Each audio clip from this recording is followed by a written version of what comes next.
welcome back. My name is Nico Austin-Smith and I'm so excited to have you on this acting journey with me. I am here in LA and as pilot season is coming to a close, I am literally itching to find my next project. I know that something good is coming my way and then when it does, it's gonna be fantastic.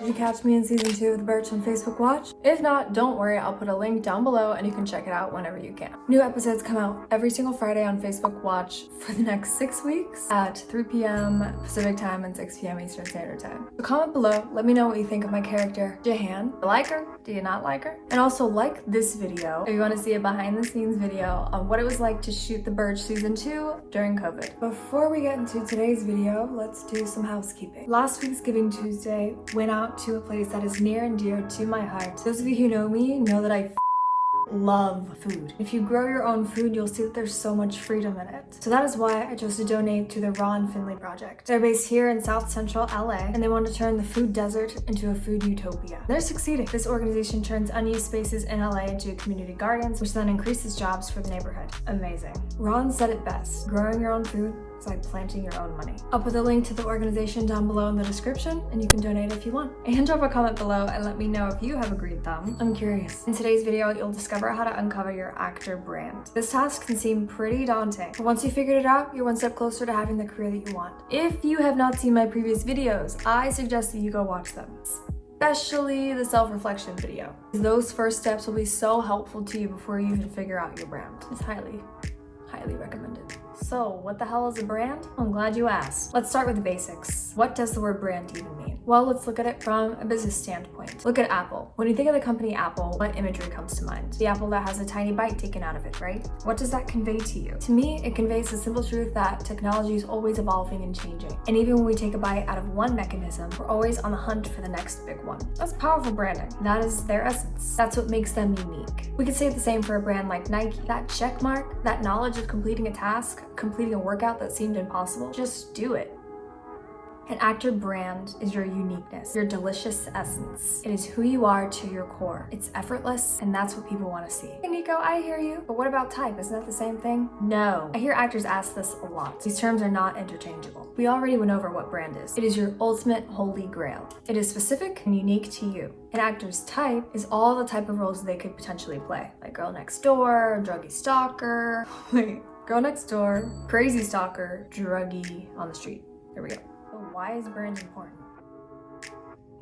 I can't stress the importance of your true brand enough. Those of you who think, oh, I'm a jack of all trades, I could do this, that, this, and this, I'm here to tell you, you're not. At least when you're first getting your foot in the industry. It would be so much easier to be a defined brand and play roles related to that specific brand than to have casting scratching their heads trying to figure out what to do with you or how to bring you in. Get a master's degree in yourself first, and then show some range. Look at the careers of the actors that you admire. I'm 99% sure, like unless they became famous off their first role, that they played roles specific to their brand until they started to branch out. Moral of the story here is, don't be that desperate actor thinking that they could do it all. We get it, you're talented, and you probably can do a lot of things, but you want to make it easy for those that want to hire you, but don't know you yet. Why you shouldn't take it personally. But Nico, I constantly get called in for the loser characters, or the strung out person, or the ugly friend, or the stripper, or the dumbass. Okay, yes. Seeing these very descriptive, but sometimes utterly vulgar words in a breakdown can leave somebody feeling kind of uneasy. But hey, focus on the fact that you're getting called in. You're getting seen. The casting directors want to see you for this. They literally looked at a whole bunch of photos and went, you.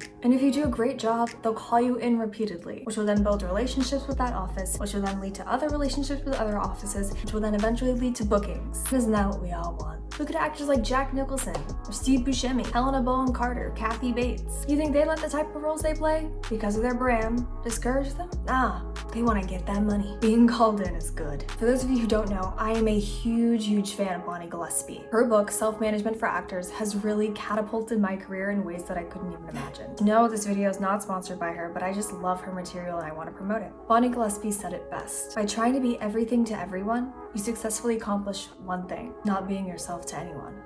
Bonnie has tons and tons and tons of info in this book, and a lot of things I'm talking about in this video came from this book with my little bit of twist on it. So if you want to have more of a deep dive, I suggest you buying that book, and I linked the book into my resources section down below. So now it's time to figure out your brand. So you want to find a list of adjectives or descriptive words. There's also a link down below for that in resources as well. Write down words that you know definitely describe you to your true core, since, you know yourself so well. Then take your list around to people who know you. Get them to add different words to your list if they come up in their minds. Also, and get them to tally next to the words that they think, oh, hell yeah, this is definitely you. Do the same exercise with people who don't know you. You can also look at your yearbooks to see how people have described you in the past. And ask yourself, is this still true to me today? What about roles that you've been cast in the past? Okay, not necessarily like theater roles, because that's kind of different, because on stage our range is a lot wider, but I'm talking more like TV film roles. Examine those roles. Are those roles that you could still be cast in today? And if so, just look at the breakdown of that character. Bonnie Gillespie has a really cool visual way to keep track of your words once your list is fully complete. You want to go to the link below and create your personalized word cloud. I still have mine. Once you've established your brand, stay focused. If you remain focused, casting will be able to call you in more accurately. You'll build trust with industry professionals, and you'll be more confident because you'll be able to know when to say no to certain projects that don't align with your brand. Because some roles could potentially be damaging for your brand in the future. Like, say you want to be the face of Christian films, but you've done a lot of roles as strippers. Hey, I mean, there's nothing wrong with playing strippers. Those roles are fun, but you kind of gotta weigh it all out. But at least if you're clear on your brand and your why, your choices will be so much easier. And yes, you can rebrand as you get older, or if you get like a dramatic haircut or suddenly look completely different. Just do the same exercise and you'll be good to go all the way to your bank account. Yay! Thank you so much for watching to the very end. If you liked this video, please give it a big thumbs up, and also like this video if you want to see season 2 behind the scenes of what it was like to film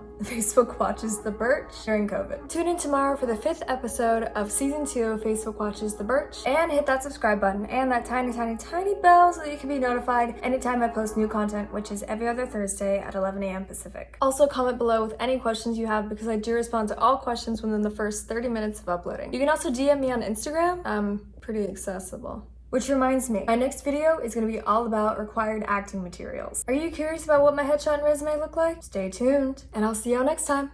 Bye!